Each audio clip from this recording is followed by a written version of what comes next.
Hey guys, I'm Jasmine Ramirez and I am a lead conversion specialist, and I'm really excited to talk to you about one of my most important and precious possessions in the real estate industry, and that's ISA service and training ISAs. So today I get to talk to you about how I was able to build a team of ISAs, train them to be cold calling savages, and get them out there to help other realtors grow their business. I'm gonna give you 3 tips on how to train your ISA.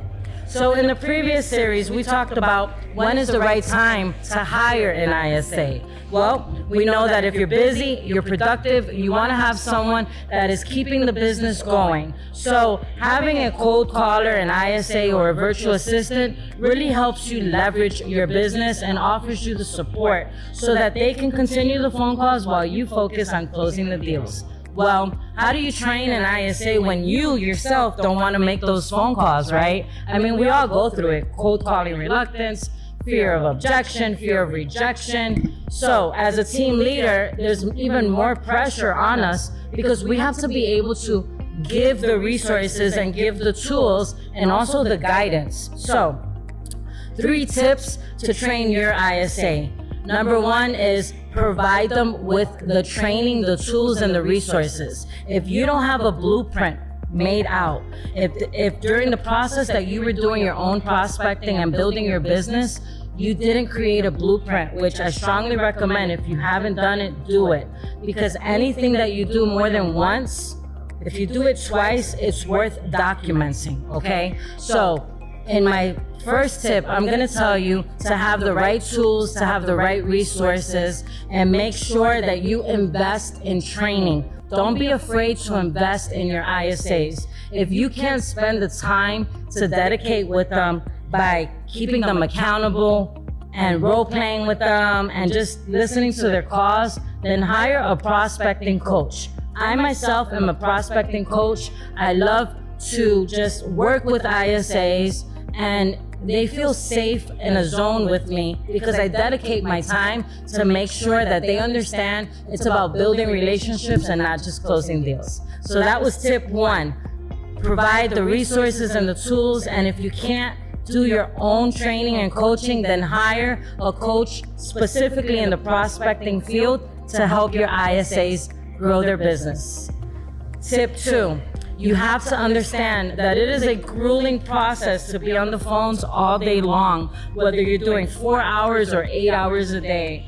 I mean, it is exhausting to get hung up on, to get all the no's thrown in your face, and some people have thicker skin. Me, I love it. I just roll with it. Other people might take it personal. So you want to check in with your ISA, your cold caller. Make sure that mentally they're in the right place. Make sure that things are going good in their life, because we want to build people first, and those people will then build our business. So it's okay to be a cheerleader. Sometimes you got to wear different roles. You got to be a cheerleader. You got to push them. You got to praise them. And you got to make sure that they are comfortable in their environment so that they are successful. Don't just be another agent that says, here's my logins. I want 5 appointments today.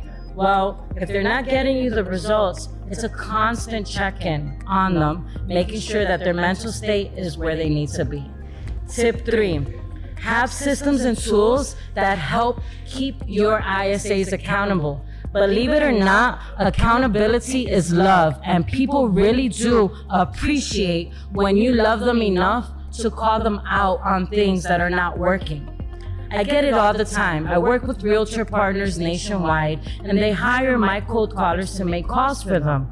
Many of them don't take the time to role play with them. They don't take the time to give them constructive feedback. A lot of them will give you more complaints than actually compliments. So it's a fine balance of giving them a compliment and pushing them and giving them feedback, okay? So don't be afraid to give constructive criticism, listen to recordings, have a dialer system that's set up where you can hear the recordings. At the end of the day, this is your business. And if the person that's representing your name and brand is not doing things efficiently and with an ethics, a code of ethics, it could really hurt your business. So I encourage you, check the recordings, give them accountability, and give them standards of what they should be holding those standards to, and check in on them on a weekly basis. Just like you have a productivity call with your coach or with anyone else in your business, you should really stay to a structured schedule and help train your